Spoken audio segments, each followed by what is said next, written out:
Hi, and thank you for tuning in to the Daily Dose for Spiritual Growth. Hope you're enjoying your week this week as we've been reading portions of the Nativity story. Now, yesterday, if you are a follower of this channel, I should say, you may know that I took a break and went to Isaiah, the book of the prophet. But today we're going back to the story, and I'm going to be reading from Matthew chapter 2, verses 1 through 8.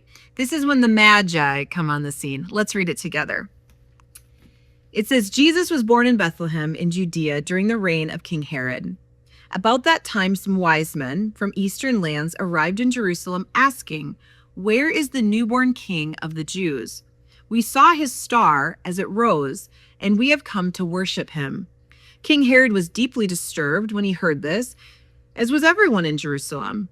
He called a meeting of the leading priests and teachers of religious law and asked, "Where is the Messiah supposed to be born?" "In Bethlehem in Judea," they said, "for this is what the prophet wrote. And you, O Bethlehem, in the land of Judah, are not least among the ruling cities of Judah. For a ruler will come from you who will be the shepherd for my people Israel." Then Herod called for a private meeting with the wise men, and he learned from them at the time when the star first appeared. Then he told them, "Go to Bethlehem and search carefully for the child, and when you find him, come back and tell me so that I can go and worship him too." Dun, dun, dun. I'm going to leave that on a little cliffhanger, and you can see what happens if you've never read it before. But if you have, or if you came to the Magi, which was our Christmas Experience production last weekend, it was awesome. Great job. Kudos to you, those of you that were in it. Such a great job. It was a fun play. But they depicted this portion of scripture as well as others, talking about the Magi, the wise men who came to see Jesus, who came to see this newborn king, this Messiah who was to be born.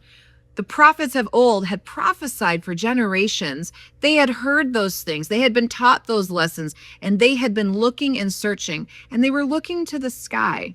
They were looking to the stars. They were looking for the cosmos. They were looking for this sign that the Messiah had been born. What I think was interesting is that God used a star. A star is not easily hidden, but when a star is in the sky, if you're looking for it, you'll see it and it'll shine bright. The Magi saw this star and it changed the course of their life. They saw it and they followed it. But an interesting thought to consider is that others very likely saw the star too. If it stood out to the point that the wise men recognized there's something different about this star is, you could say, out of place. It's shining in a way that stood out to them, and they knew that it was the one that would lead them to the right place. But what about the other people who potentially saw it? And it didn't change their life. It didn't affect their choices. It didn't change their course. You know, the light of the world is Jesus. And Jesus in this day and age is very accessible. I mean, in America alone, it says the average person or the average household has like 1.2 Bibles. At least they could if they wanted to, right? We have social media, we have internet, we have TV, we have churches on every corner. I mean, there's so much accessibility to the light of the world, Jesus Christ. And yet, which type of person are you? Do you see this light, like the star that the wise men saw, and it has dramatically changed the course of your life?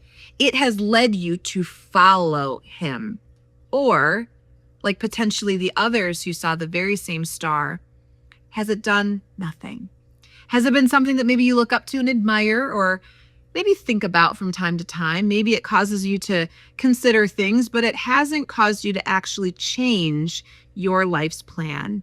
You're still living for yourself. Jesus came into the world to transform us from the inside out, to show us a better way, to remind us that there is a God who created us, who longs to be in relationship with us. But due to our sin, due to our shortcomings, due to our failures, we've been separated from him. And yet Jesus came to say, wait, if you follow me, I'll lead you home. If you follow me, I will lead you into a relationship with the living God. As we see the light of Christ in this world, how do we respond? Is he really who we are following?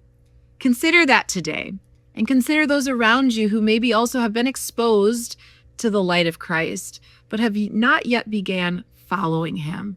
How could your life, how could your example, how could your influence affect them to recognize that Jesus is worth following?